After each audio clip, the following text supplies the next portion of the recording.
ज़ुबिल्लाहिमिनश्शैतानिर्रजीम बिस्मिल्लाहिर्रहमानिर्रहीम।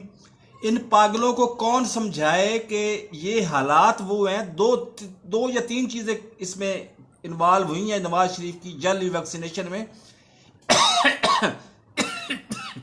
सबसे पहले तो ये पाकिस्तान की मौजूदा गवर्नमेंट, ये इसकी ब्यूरोक्रेसी पे कोई कंट्रोल ही नहीं है। ये ब्यूरोक्रेसी की बदतरीन गवर्नेंस का नमूना देखना हो तो ये गवर्नमेंट देख लें।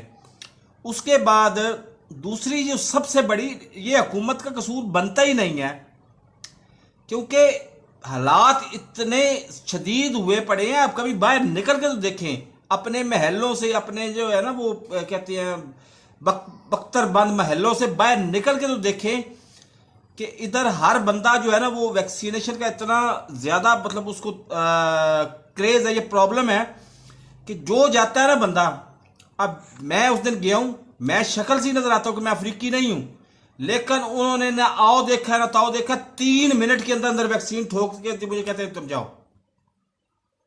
दूसरी दफा उन्होंने फिर मुझे मैसेज किया है कि वैक्सीन लगवाने आओ। तो खुदारा इस बात को जितनी है उतना ही रहने दें, आप इसको बढ़ाए नहीं। दूसरी तरफ हुकूमत पिट रही है जनाब कि नून लीग का फ्रॉड है, नून लीग का। जब हमारे मिजाज में फ्रॉड लिखा हुआ है तो फिर बर्दाश्त कर जाए, चुप कर जाए। मेरे इस चैनल को सब्सक्राइब नहीं किया तो रेड बटन को पुश करके सब्सक्राइब करें और साथ लगे बेल आइकन को दबा के नोटिफिकेशन को ऑन कर दें, ताकि मेरी हर नई आने वाली वीडियो का नोटिफिकेशन आपको बर वक्त मिल जाए। अल्लाह हाफिज।